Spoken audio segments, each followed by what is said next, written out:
हिंदू सनातन धर्म में अघन गुरुवार का काफी महत्व होता है।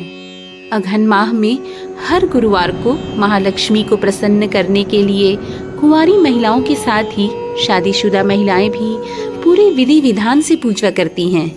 माता को प्रसन्न करने और महालक्ष्मी की कृपा सदैव परिवार पर बने रहने तथा धन दौलत की कोई कमी न हो, इसके लिए अघन गुरुवार के मौके पर महिलाओं द्वारा माँ लक्ष्मी की विशेष पूजा पाठ की जाती है।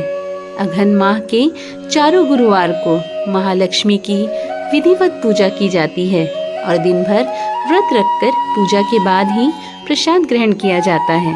इस दिन माँ लक्ष्मी की स्थापना और पूजा की परंपरा है। मान्यता है कि तुलसी और लक्ष्मी की पूजा पूरे अघन माह या फिर इस माह के गुरुवार को एक साथ करने और अन्न दान करने से लक्ष्मी प्रसन्न होती है और उनके आगमन के बाद उनका स्थायित्व बना रहता है। इस व्रत की महिमा पद्म पुराण में भी मिलती है।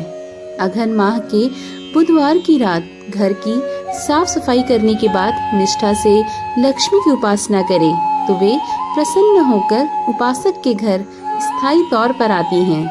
इस दिन घर के मुख्य द्वार से लेकर आंगन और पूजा स्थल तक चावल आटे के घोल से आकर्षक अल्पनाएं बनाते हैं।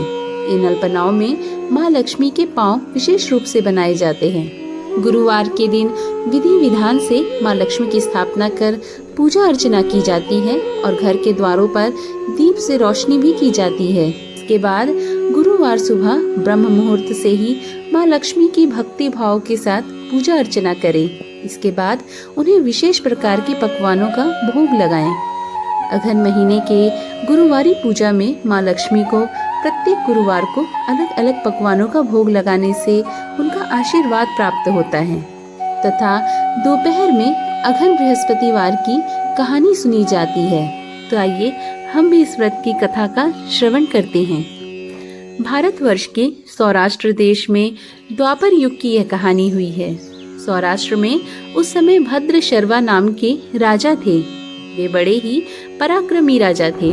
4 वेद, 6 शास्त्र, 18 पुराणों का उन्हें ज्ञान था। उनकी रानी का नाम सूरज चंद्रिका था। रानी दिखने में अति सुंदर, सुलक्षणा तथा पतिव्रता थी। उन दोनों को 7 पुत्र तथा उसके बाद एक कन्या का वरदान मिला था। कन्या का नाम श्यामबाला था।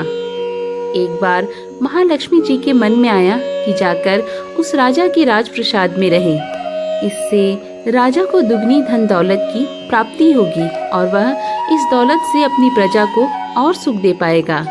गरीब के घर अगर रहें और उसे धन दौलत प्राप्त हो तो वह स्वार्थी की तरह केवल अपने ऊपर ही खर्च करता है। यह सोचकर श्री महालक्ष्मी जी ने बूढ़ी ब्राह्मण स्त्री का रूप धारण किया। हाथ में लाठी लिए लाठी के सहारे रानी के द्वार तक पहुंची। यद्यपि उन्होंने बूढ़ी औरत का रूप धारण किया था, परंतु उनके चेहरे पर देवी सा तेज था। उन्हें देखते ही एक दासी सामने आई और उनका नाम, धाम, काम, धर्म सब पूछ डाला। वृद्ध ब्राह्मणी का रूप धारित माता लक्ष्मी ने कहा, बालिके, मेरा नाम कमला है और मेरे पति का नाम भुवनेश है। हम द्वारिका में रहते हैं। तुम्हारी रानी पिछले जन्म में एक वैश्य की पत्नी थी। वह वैश्य गरीब था। दरिद्रता के कारण हर रोज घर में झगड़े होते थे तथा उसका पति उसे रोज मारता था। इन बातों से तंग आकर वह घर छोड़कर चली गई तथा जंगल में खाली पेट भटकने लगी। उसकी इस दुर्दशा पर मुझे दया आई। तब मैंने उसे सुख संपत्ति देने वाली श्री महालक्ष्मी की कथा सुनाई। मेरे कहने पर उसने श्री महालक्ष्मी का व्रत किया। लक्ष्मी प्रसन्न हुई, उसकी गरीबी दूर हुई, उसका घर संसार दौलत संतति संपत्ति से भर गया। बाद में पति पत्नी दोनों परलोक सिधारे। लक्ष्मी व्रत करने के कारण वे लक्ष्मी लोक में रहे। उन्होंने जितने साल महालक्ष्मी का व्रत किया उतने हजारों साल उन्हें सुख भोग मिला। इस जन्म में उसका जन्म राजघराने में हुआ है, परंतु वह श्री महालक्ष्मी का व्रत करना भूल गई है। उसे यह याद दिलाने मैं यहाँ आई हूँ। बुढ़िया की बातें सुनकर दासी ने उसे प्रणाम किया तथा श्री महालक्ष्मी का व्रत किस तरह किया जाए इस बारे में पूछा। बुढ़िया रूप धारण किए हुए श्री महालक्ष्मी माता ने दासी को पूजा की विधि बताई। इसके बाद वह दासी माता को प्रणाम कर रानी को बताने अंदर चली गई। राज वैभव में रहते हुए रानी को अपने ऐश्वर्य का बहुत घमंड था। संपत्ति और अधिकार की वजह से वह उन्मत्त सी हो गई।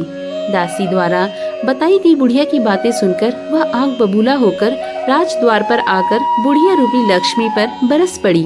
उसे मालूम नहीं था कि लक्ष्मी माता बुढ़िया का रूप धारण किए द्वार तक आई है, परंतु रानी का इस कदर रूखा बर्ताव देख तथा अपना अनादर होता देख माता ने वहाँ ठहरना ठीक न समझा। वे वहाँ से चल पड़ी। राह में उन्हें राजकुमारी श्यामबाला मिली। उन्होंने श्यामबाला को सारी बात बताई। श्यामबाला ने अपनी ओर से श्री महालक्ष्मी माता से क्षमा मांगी।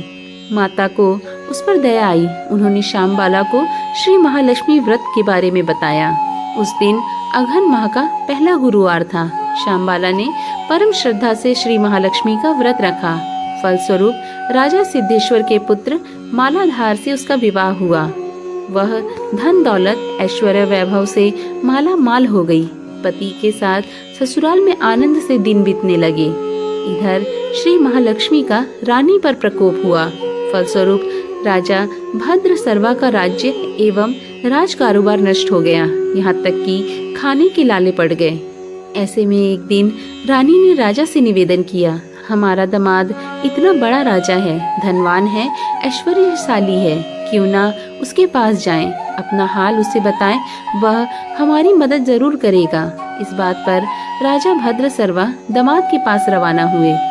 राज्य में पहुंचकर एक तालाब के किनारे थोड़ी देर विश्राम करने के लिए ठहरे। तालाब से पानी लेने आते जाते दासियों ने उन्हें देखा। उन्होंने विनम्रता से उनकी पूछताछ की। जब उन्हें यह मालूम हुआ कि वे रानी श्यामबाला के पिता हैं, तो दौड़ते हुए जाकर उन्होंने रानी को सारी बात बताई। रानी ने दासी के हाथ राज परिधान भेजकर बड़ी ठाट बाट से उनका स्वागत और आदर सत्कार किया, खान पान करवाया। जब वे लौटने लगे तो सोनों की मोहरों से भरा घड़ा दिया। राजा भद्र सर्वा जब वापस लौटे तो उन्हें देखकर रानी सूरज चंद्रिका खुश हुई। उन्होंने सोनों की मोहरों से भरे घड़े का मुंह खोल दिया, पर हाय भगवान, घड़े में धन के बदले कोयले मिले। यह सब श्री महालक्ष्मी के प्रकोप से हुआ। इस प्रकार दुर्दशा में और कई दिन बीत गए। इस बार रानी स्वयं अपनी कन्या के पास गई। वह दिन अघन माह का अंतिम गुरुवार था। श्यामबाला ने श्री महालक्ष्मी का व्रत किया, पूजा की, अपनी माता से भी व्रत करवाया। इसके बाद रानी अपने घर आई। श्री महालक्ष्मी का व्रत रखने पर उसे फिर से अपना राजपाट, धन दौलत, ऐश्वर्य प्राप्त हुआ। वह फिर से सुख शांति आनंदमय जीवन बिताने लगी। कुछ दिनों बाद राजकन्या श्यामबाला अपने पिता के घर आई। उसे अपने घर देखकर सूरज चंद्रिका को पुरानी बातें याद आई कि श्यामबाला ने अपने पिता को घड़ा भर कोयला दिया था और उसे तो कुछ भी नहीं दिया। इसी कारण श्यामबाला को पिता के घर आने पर उसका कोई आदर आतिथ्य नहीं हुआ, बल्कि अनादर हुआ। पर उसने इस बात का बुरा नहीं माना। अपने घर लौटते समय उसने पिता के घर से थोड़ा नमक ले लिया। अपने घर लौटने पर उसके पति ने पूछा, अपने मायके से क्या लाई हो? इस पर उसने जवाब दिया, वहाँ का सार लाई हूँ। पति ने पूछा, इसका क्या मतलब हुआ? श्यामबाला ने कहा, थोड़ा धीरज रखें, सब मालूम हो जाएगा। उस दिन श्यामबाला ने सारा भोजन नमक डाले बिना बनाया और उसे ही परोसा। पति ने खाना चखा, सारा खाना नमक बिना था, इसलिए स्वाद न आया। फिर श्यामबाला ने थाली में नमक डाला, इससे भोजन स्वादिष्ट लगने लगा। तब श्यामबाला ने पति से कहा, यही है मायके से लाया हुआ सार। पति को उसकी बातें सही लगी। फिर वह दोनों हंसी मजाक करते हुए भोजन करने लगे। कहा गया है कि इस तरह जो कोई श्रद्धा भाव से श्री महालक्ष्मी की पूजा करे, उसे माता की कृपा अवश्य प्राप्त होती है। सुख संपत्ति शांति प्राप्त होती है, सभी मनोकामनाएं पूर्ण होती हैं। परंतु यह सब प्राप्त होने पर माता की पूजा को भूलना नहीं चाहिए। हर गुरुवार को व्रत पाठ अवश्य करना चाहिए। इस तरह श्री महालक्ष्मी की महिमा भक्तों की मनोकामना पूरी करती है।